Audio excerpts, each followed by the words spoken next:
Ibinuhos ng CEO ang kanyang mamahaling alak para sa isang whistle. Inumin mo. Sinong mag-aakala na gabi ring iyon, biglang sumulpot ang whistle sa tabi ng kama ng CEO. Ginaising ang lalaki. Sabi niya, kailangan na raw nitong umihi. Pero pagkapunta ng CEO sa sala, narinig niya ang nakakagulat na sikreto ng kanyang asawa. Doon lang nalaman ng lalaki, na ang tatlo niyang anak na pinalaki niya ng 20 taon, ay hindi niya pala kadugo, at ang mas malala, nilalason pala siya ng paunti-unti ng kanyang asawa.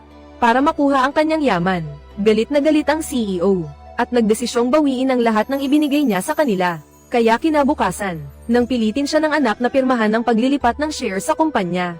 Nagkunwari siyang may mahalagang tawag ang kanyang assistant. Sinabi nitong inireklamo ang kumpanya dahil sa tax evasion. Kaya frozen ang lahat ng share. Pagkatapos, nagbalak siyang kumuha ng aktor, na magkukunwaring anak niya sa labas. Para sa kanya nalang ipasa ang shares ng kumpanya. Pero hindi niya inaasahan na ang nahanap pala niya ay ang tunay niyang anak na nawala sa loob ng 20 taon. Ninong, heto na po ang dala ko. Nandito na si Chinglan. Ikaw. Gusto. Ang hawig niya. Kung hindi ko lang sana pinalaglag, kasing laki na sana siya ng anak natin ngayon. Tungkol sa mga detalye, siguro nasabi na sa'yo ni Chinglan.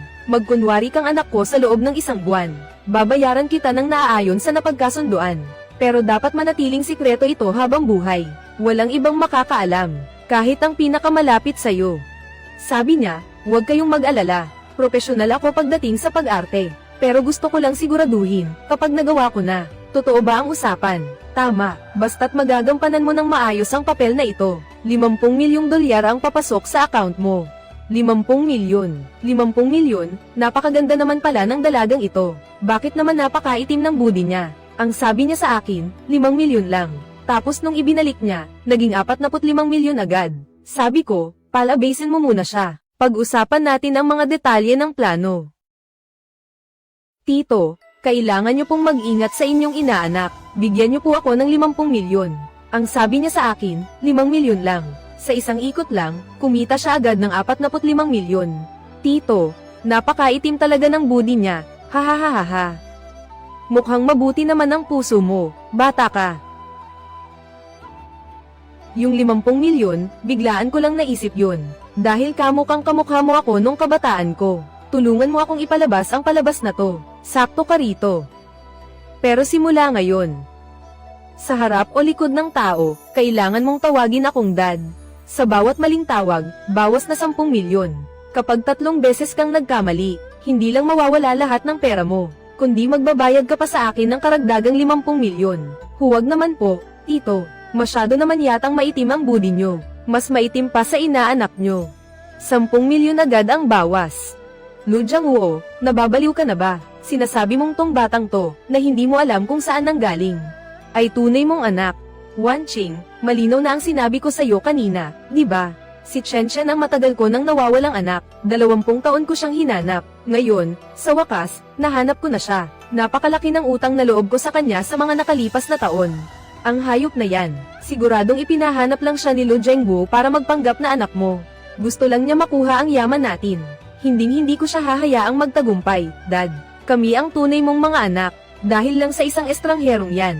Wawasakin mo ang pamilyang ito. Anak ko si Chen Chen. Hindi kailangang patunayan yan ng kahit sino. Wang Xin, tingnan mo kung gaano kami magkamukha. Yung mga anak natin, ni isa sa kanila walang kamukha ko. Mahal ko. Paano mo nasabi ang ganyan tungkol sa anak natin? Manggagancho ang taong yan, kitang-kita naman. Baka naman nagpa-plastic surgery lang yan. Kaya lang naman lumapit yan dahil gusto niya ang pera natin. Kuya, ikaw lang ang tanging matino rito sa pamilya natin. Isang peke lang siya, nandito lang siya para agawin ang mana natin. Hinding-hindi natin siya pwedeng patuloyin sa pamilya natin. Kung lahat ng nasa bahay na to ay akin, lahat yan, akin lang. Sino ba sa tingin niya ang sarili niya, ang pekeng to? Lumayas ka sa pamamahay ng mga Lu. Hindi ka namin welcome dito. Oh. Ah.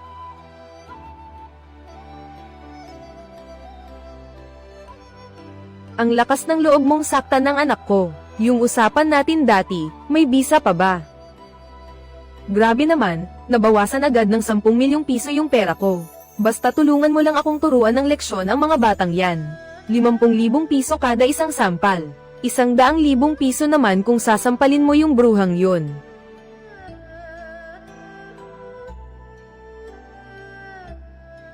Ako ang kuya mo.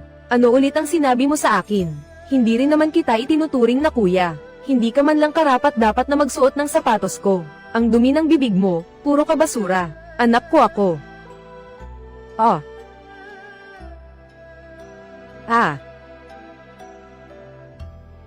Ang galing, tama lang nabugbugin ang batang yan. Tay, hahayaan mo lang ba ang pekeng to na apihin kami ng ganito? Continued. Naapihin kami ng ganito. Si nanay, nagpakapagod at nagtiis para sa pamilyang to. Nasira na ang katawan niya sa sobrang pagod. Mahigit 20 taon niyang inalagaan ang bahay na to. Tapat siya sa'yo nang walang kapantay. Tapos heto ka, nakatunganga lang habang sinasaktan siya ng ibang tao. Wala kang ginawa kundi manood. Tao ka pa ba talaga? Teka, parehas lang kayo ng nanay mo, walang modo. Pare-parehas lang kayong basura. Sabi na nga ba, ang masamang puno, masama rin ang bunga. Sino ang nagturo sa iyong sumagot ng ganyan sa nakatatanda sa'yo? Ang tatay ko, napakatalino at napakabuti niyang tao. Bakit nakapanganak siya ng tulad mong klase? Minsan napapaisip ako, anak ka ba talaga ni Papa? Lu Zhengguo, hahayaan mo na lang ba siya? Hahayaan mo na lang ba kaming bastyusin at bugbugin ng ganito?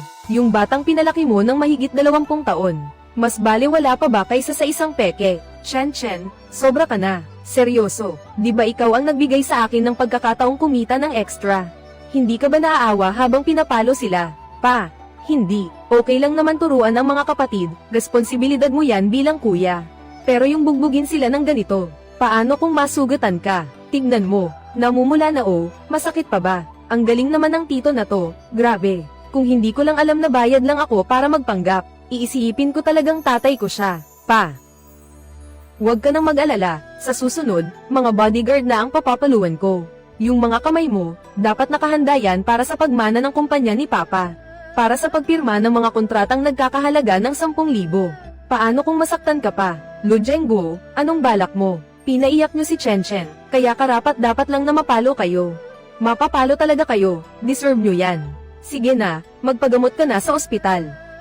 Teka, pagkalipas ng 3 araw, gagawa ako ng party para kay Chen.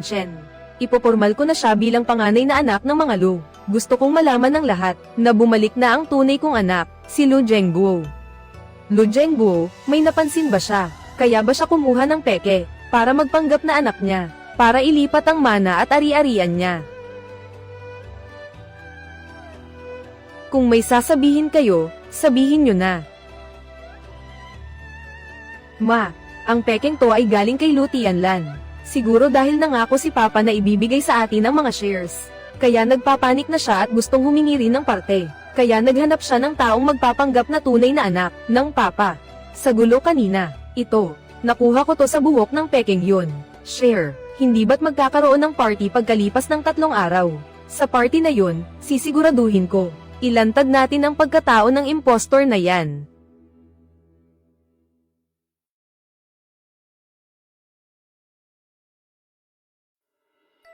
Salamat sa inyong lahat, mga kaibigan. Sa kabila ng inyong pagiging abala, naglaan kayo ng oras para dumalo sa salusalo para sa pagkilala sa aking anak, si Lu Zhengguo. Ngayong araw ang pinakamahalagang yugto ng buhay ko bilang Lu Zhengguo. Ang aking anak na si Lu Chengai ay 25 taong namuhay ng malayo sa atin. Ngayong araw, formal na siyang nagbabalik sa pamilyang Lu.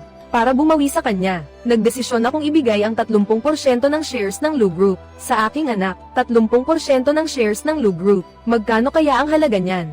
Mahigit 1,000 bilyon yan. Talagang mahal na mahal ni Mr. Lu ang anak niya. Hindi ako papayag.